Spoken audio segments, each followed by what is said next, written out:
अस्सलाम वालेकुम ख्वातीन और हज़रात, हस्बे हाल के साथ हाजिर है आपका मेज़बान जुनैद सलीम और शो में मेरे साथ शामिल हैं नाजिया और नटखट अजीजी। आज प्रोग्राम में शामिल है लम्हा फिक्रिया, मुहावरों का लजीजी इस्तेमाल, खबरों पर तबसरा और सितारों का हाल। मगर सबसे पहले हम बात करेंगे पाकिस्तान रेलवे की ज़बूं हाली पर। चलो, प्रोग्राम के शुरू में ही रोना पिटना डाल दिया और तुमने रेलवे पे गुफ्तगू करनी है, लोग अब इस पे सफर नहीं करते। मेरा ख्याल है कि कोई बाकायदा मंसूबा बंदी है कि इस महकमे को हमेशा के लिए खत्म कर दिया जाए। तकरीबन हमारे यहाँ 274 रेलवे ट्रेन हैं, जिसमें से तकरीबन 234 जो हैं वो मुसाफिर ट्रेनें हैं और बाकी मालगाड़ियाँ। और ये जो जिस मंसूबे पर काम शुरू किया गया है ना कि रेलवे ट्रेन ख़त्म कर दी जाएं, इसमें से तकरीबन 100 ट्रेनों की समरी गई हुई है कि ये खत्म कर दी जाए, जिसमें से 6 बाकायदा तौर पे खत्म कर दी गई हैं। और इन्होंने क्या बंद करनी है रेलगाड़ियां, जो उनकी बेचारियों की हालत है, आहिस्ता आहिस्ता उनका साह बंद हो जाना है। तो यार उसकी हालत बेहतर करें ना। बेहतर कर तो रहे हैं, रेलवे में मालिशिये भर्ती किए हुए हैं जो रोजाना उनके टायरों के ऊपर मालिश करते हैं। नहीं यार, वैसे वाकई रेलवे पर बात करते हुए इतना दिल कुड़ता है, बाकायदा इंसान को डिप्रेशन होने लगता है कि ये पता नहीं इस महकमे का कोई वाली वारिस ही नहीं है, हुकूमत भी इसको नहीं देखती, बस साल के साल इसके बजट में जो है वो अरबों रुपए झोंक दिए जाते हैं। पूरी दुनिया में यही है कि रेलवे जो है, जो ट्राम सिस्टम्स हैं, उनमें हुकूमतें पैसा खर्च करती हैं, सब्सिडाइज करती हैं। और सिर्फ 2-3 मुल्क ऐसे हैं जहाँ की जो पूरा रेलवे का सिस्टम है वो प्रॉफिट में जाता है, लेकिन वहां पर भी सूरत हाल ये है कि वहां के जो उनका जो सिस्टम है पूरे का पूरा वो इस तरह का नहीं है। छोटे छोटे वहां पर स्टॉप हैं, सिर्फ ट्राम्स चलती हैं वहां पे, लेकिन जहां पे लंबे ट्रैक्स हैं वहां पे रेलवे खसारा में ही जाती है और हुकूमत उस खसारे को पूरा करती है। लेकिन ये अलग बात है कि हमारे यहाँ इस खसारे की कोई हद ही नहीं है और ज्यादा दुख उस वक्त होता है जब इसकी लैटरिन में घुसे।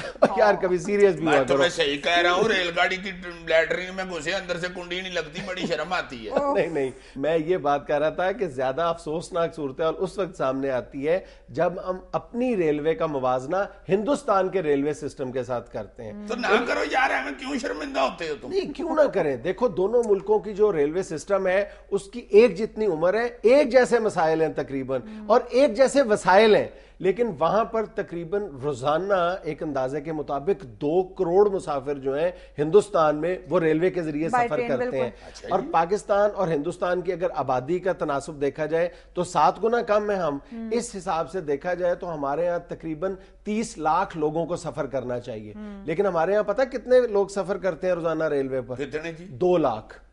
तो अल्लाह का शुक्र करो यार, रेलवे की हालत तो देखो, 2 लाख बंदा उधर चला जाता है। इसीलिए तो रेलवे की हालत ठीक नहीं हो रही कि उसका इस्तेमाल ही नहीं रह गया रेलवे का। अब जो 2 लाख, ये तकरीबन बनना पता कितना, 2 लाख अगर है तो इस तरह हम तकरीबन 100 गुना पीछे हैं हिंदुस्तान से। और यही हाल हमारी मालगाड़ियों का है। हिंदुस्तान में रोजाना 20 लाख टन सामान जो है उसकी तरसील की जाती है और हमारे यहाँ ये मिकदार जो है ये सिर्फ 20,000 टन है। यहां पर भी 100 गुना पीछे हैं हम हिंदुस्तान की निस्बत। वैसे एक तरीके से दोनों गाड़ियां हमारी तरक्की कर सकती हैं, माल गाड़ी भी और मुसाफिर गाड़ी भी। वो कैसे? जो मुसाफिर गाड़ियों का हाल है ना, उसमें आपको माल लेके जाना चाहिए, उसमें डंगर बांधे हो, भैंसें गायें चढ़ाई हो, अमान से खुश रहेंगी वो। और जो हमारी मालगाड़ियों का हाल है, खुले डब्बे, ऊपर तंबू लगाओ, बीच में कुर्सियां रखो ब्याह वाली, सवारियां बिठाओ, एंजॉय करते हुए, सीटियां बजाते हुए। यार ये मजाक की बात है यार, अफसोस की बात है। अच्छा जी, फिर अफसोस कर गिट के लाए हुए।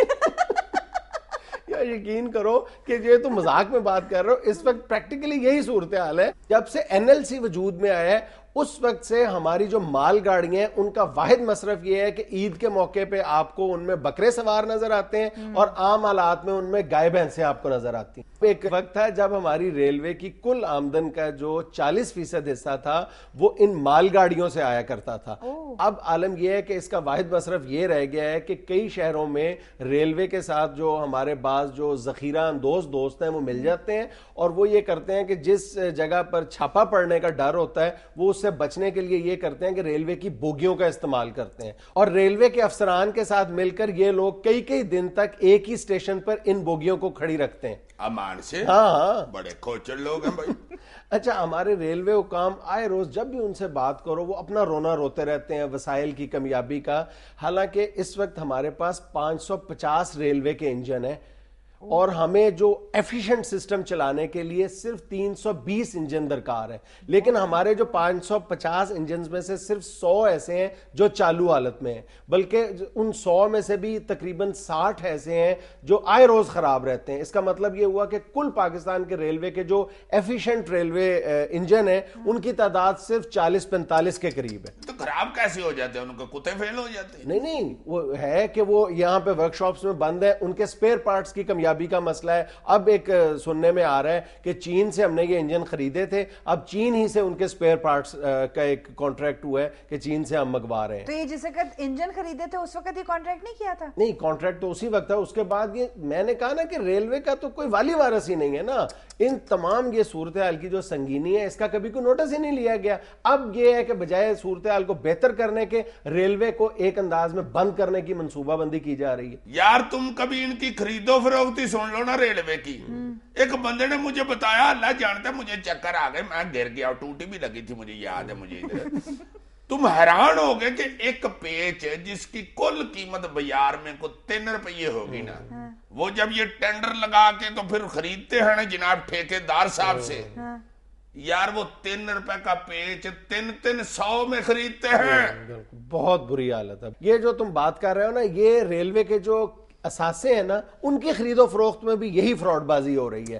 انتہائی قیمتی اثاثے ہیں ریلوے کے، صرف لاہور میں تم ریلوے کے اثاثوں کا اندازہ لگا دو، اربوں روپے کی مالیت کے اثاثے ہیں ریلوے کے پاس، اور جب یہی جو اثاثے ہیں یہ جب فروخت کیے جاتے ہیں یا لیز پہ دیے جاتے ہیں تو کروڑوں روپے کی جائیداد جو ہے وہ چند ہزار روپے میں لیز پہ دے دی جاتی ہے۔ ریلوے کی جو ہے والی وارث کوئی نہیں ہے نا، انگریز نے بنایا تھا یہ ریلوے، اور وہ اسی کا بنایا ہوا، جتنا وہ بنا کے چلا گیا اتنا ہی بس۔ اور تمہیں پتہ ہے کہ پاکستان ریلوے جو ہے وہ پاکستان کا سب سے بڑا ادارہ ہے، اپنے والیوم کے حوالے سے، ملازمین کی تعداد کے لحاظ سے، اور جو انفراسٹرکچر ہے پورا اس کے، اس سے کوئی دوسرا جو سرکاری محکمہ کوئی ادارہ مقابلہ نہیں کر سکتا۔ پاکستان کا سب سے بڑا ادارہ ہے پاکستان ریلوے، اور اس کی یہ حالت ہے۔ یار تم باہر کسی ولایتی ملک میں چلے جاؤ، سب سے قابل فخر سفر ریلوے کا ہوتا ہے، بالکل، اور بڑا مہنگا سفر گنا جاتا ہے اور بڑا سکون والا سفر گنا اپنے ہمسایہ ملک بھارت کو دیکھ لو، وہاں کی ریلوے کا نظام دیکھ لو۔ جاتا ہے۔ یار موج لینے دو اسے، تم اسی کا ذکر کرتے ہو، تم ٹنڈول کر کے کلاس بیٹھ دو۔ نہیں، واقعی مجھے بہت افسوس اور حیرت ہوتی ہے اس تم بات مجھے پہ اور یار۔ غصہ چڑھاتے ہو یار۔ چلو یورپ کا تو ہم برداشت کر لیتے ہیں، اب تم یار ہر دفعہ وہی، یار ہر دفعہ وہی۔ امان سے اتنی بری حالت ہے ریلوے ہماری کی، انجن بیچارہ دور سے آ رہا ہو تو لگتا ہے منہ نہ متھا تے انجن پٹڑیوں لتھا۔ اور اگر بوگیوں کو دیکھ لو، ان کی حالت دیکھ لو، انہی بوگیوں کو جو سن سکرت کی بنی ہوئی ہیں رنگ کر کر کے ان کا وہ حال کر دیا ہے جو پنڈ میں ناچتے ہوئے خسرے کا ہوتا ہے۔ یار یہ جو ریلوے کی بوگیاں ہیں نا، ایک وقت تھا کہ پاکستان دوسرے ملکوں کو ایکسپورٹ کیا کرتا تھا، اور آج ہمارے پاس اتنے وسائل نہیں ہیں کہ ان بوگیوں کی مرمت کی جا سکے۔ مرمت؟ جب ریل گاڑی چلتی ہے تو ان بوگیوں سے وہ آوازیں آتی ہیں جو تھانے میں بندے پہ رولا پھر رہا ہو تو وہ آوازیں نہیں نکالتا۔ اللہ جانتا ہے اتنی تکلیف ہو رہی ہوتی ہے ریل گاڑی کو دوڑتے ہوئے کہ اللہ مجھے معاف کر دے، میرا دل کرتا ہے اس کو کہوں پہن جی آؤ میں تمہیں چھاڑا ہوا۔ انگریز کے دور کے بنائے ہوئے سارے ریلوے اسٹیشن کسی کو انہوں نے نہیں بدلا، نہ ہی کوئی نوا اسٹیشن بنایا۔ بالکل ایسے کسی ریلوے اسٹیشن کے ویٹنگ روم میں گھسنے لگے تو لگتا ہے آگے سے لارڈ ماؤنٹ بیٹن کی روح نکلا گی۔ Come on, come on۔ Rail گاڑی کی سیٹیں تم دیکھ لو یار، ہائے ہائے ہائے، ان پہ نہ کسی نے کوئی کوشش کی ہے، نہ کبھی اس میں کسی نے روئی کو سپنچ ڈالا ہے۔ ریلوے کی سیٹ پہ جا کے تم بیٹھو لگتا ہے کسائی کے پھٹے تھلے بیٹھے ہوئے ہیں، شاید سیٹ تھلے سے کتا بھی نکل کے تمہارے پاؤں چاٹنے لگے گا، اور کسائی کا پھینکا ہوا چھچڑا بھی شاید منہ پہ آ بجے۔ اور ہر اسٹیشن پہ انگریز کے دور کا لگایا ہوا ایک ہاتھ والا نلکا بھی ہوتا ہے، اس کو گیڑے تو اس میں سے چکڑ سوپ بھی نکلتا ہے، اور وہ تم نلکا گیڑو تو اس میں سے آواز آتی ہے، ہائے میں مار گیا، ہائے میں مار گیا، ہائے میں مار گیا۔ اور جو اسٹیشنوں پہ سٹال لگے ہوئے ہیں، ہائے ہائے، کبھی چائے پی ہے ادھر سے، اس کے صرف برتن ہی دیکھ لو، پرچ پیالیاں تم اگر غور سے دیکھو تو اس کے نیچے میڈ ان مصر لکھا ہوتا ہے، اور چینکوں کے اوپر تو باقاعدہ فرعون کی فوٹو بنی ہوئی ہے، اس دور کی چینکیں ہیں وہاں پہ، اور جس پتی سے چائے بنتی ہے وہ پتی ہوتی ہے جو کاروبار میں ڈالے تو نقصان نہیں ہو جاتا، اور اتنے سال اس پتی کو استعمال کرتے ہیں جتنے سال تک اس کی کالک نہ مر جائے۔ पति को तौड़े निकल आते हैं फिर उसकी जान छोड़ते हैं। बल्कि कई दफा तो मैंने ये भी सुना है कि पति बेचारी खुद हाथ जोड़ देती है, बस पुत्र मेरे नाल बड़ी हो गई वे मेरे पुत्रा, मेरी जिंदगी के जो 2-3 घंटे हैं वो तो मुझे घर गुजार लेने दो, अल्लाह तेरी खैर करे, मेरी जान छोड़ दे। नाज़रीन, यहाँ हम लेते हैं एक छोटी सी ब्रेक, हमारे साथ रहिएगा। और अगर कोई दुकानदार उसकी जान छोड़ भी देना, पति को पतीली से निकाल के फेंके भी, तो वो उधर ही मर जाते।